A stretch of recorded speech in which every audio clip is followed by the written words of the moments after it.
Bryophyta क्या होता है देखते हैं।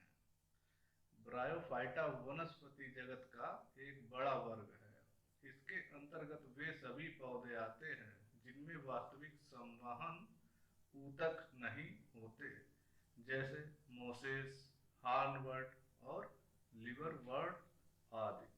यह संसार के हर भूभाग में पाया जाता है, परंतु यह मनुष्य के लिए किसी विशेष उपयोग का नहीं है।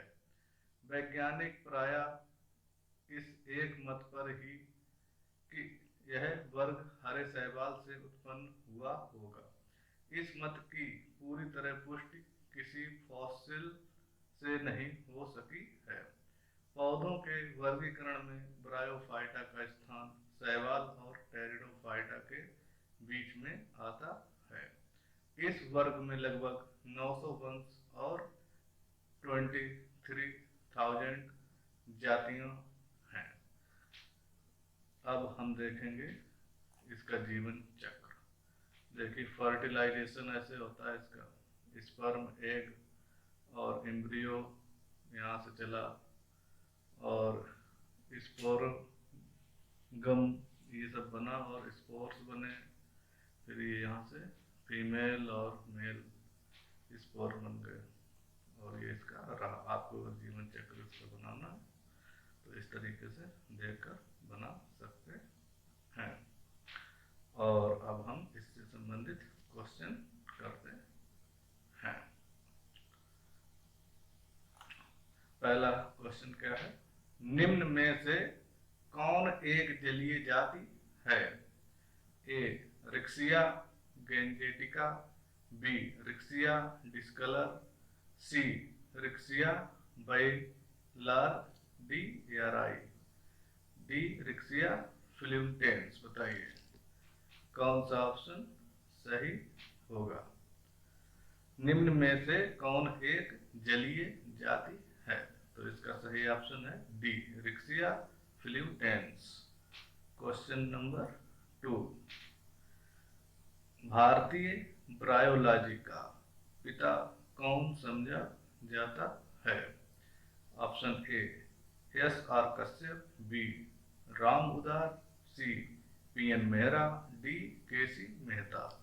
बताइए भारतीय ब्रायोलॉजी का पिता कौन समझा जाता है? तो इसका सही ऑप्शन है A S R Kashyap.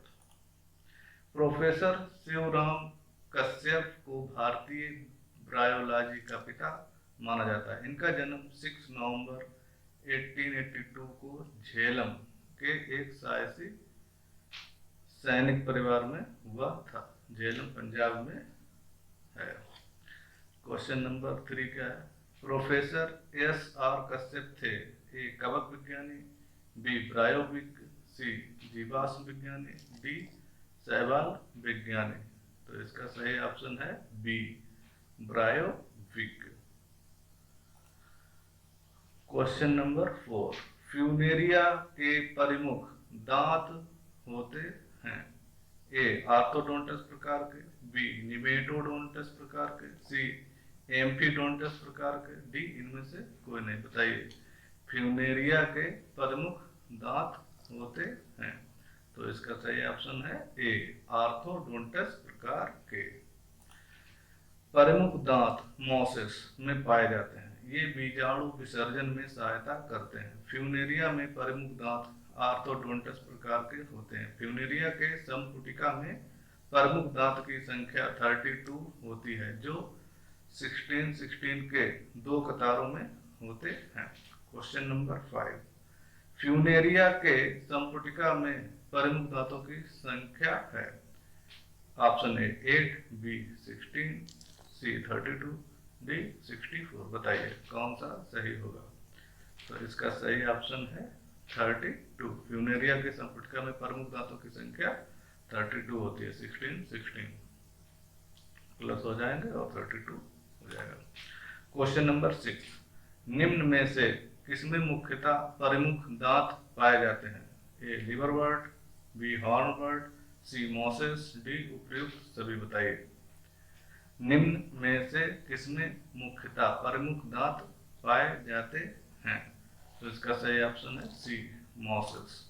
Question number 7, किस पौधे के समूह में मुख्यतः अल्टरनेशन ऑफ जेनरेशन पाया जाता है? ए विषाणु, बी जीवाणु, सी सैक, डी ब्रायोफाइट्स।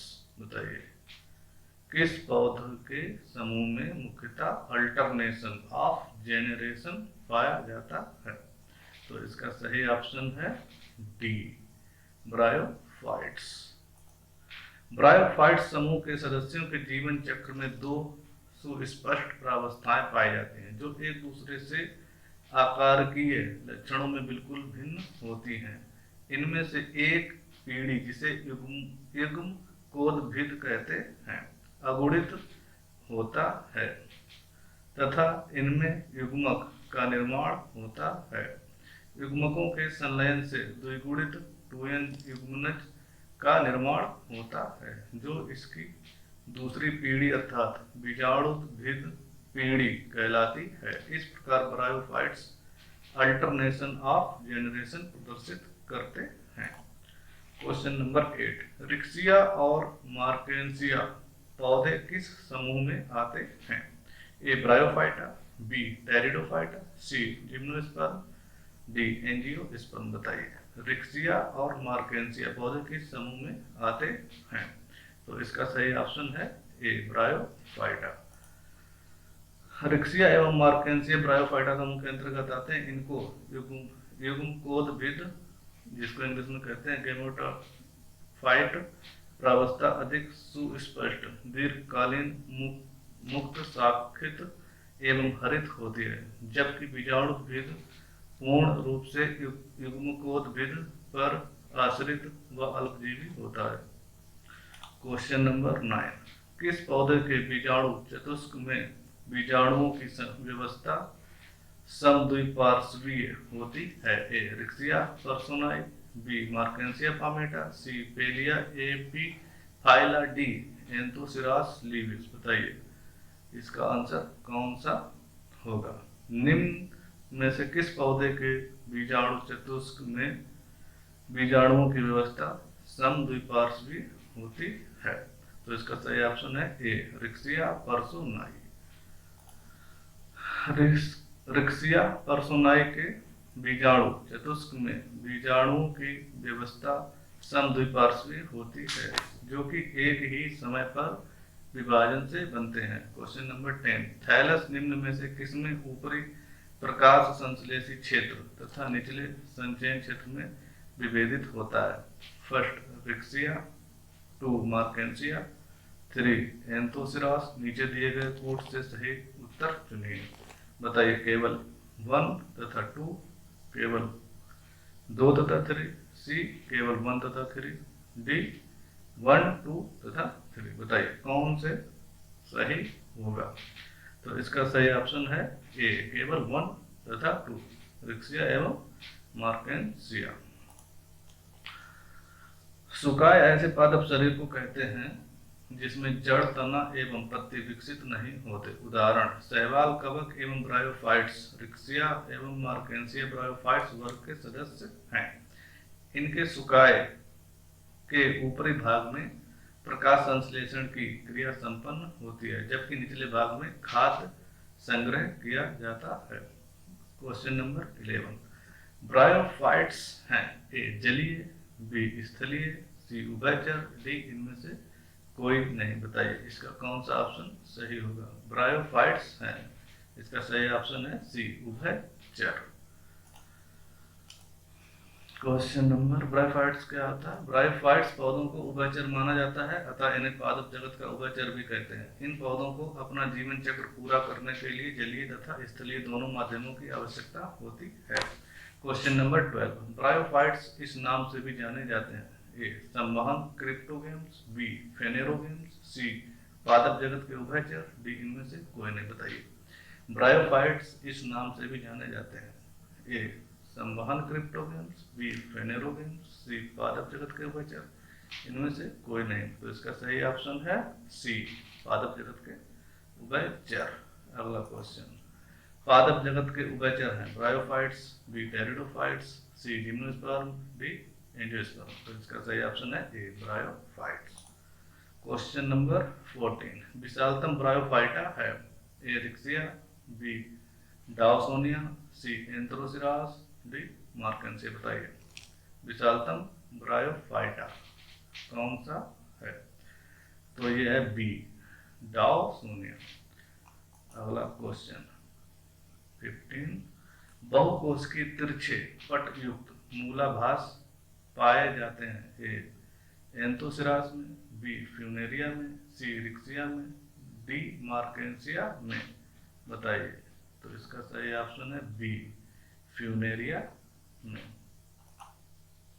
फ्यूनेरिया में बहुकोश के तिरछे पट युक्त मूलाभास पाए जाते हैं। मूलाभास जड़ के समान संरचनाएं हैं जो पौधे को भूमि में स्थिर करते हैं तथा खनिज व जल अवशोषित करते हैं।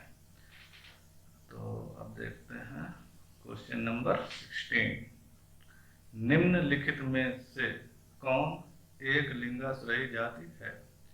ए आर क्रिस्टेलिना, बी आर ग्लाका, सी आर पठानकोलेंसिस, डी आर हिमालयंसिस। बताइए एक लिंगाश्रयी जाति कौन सी है?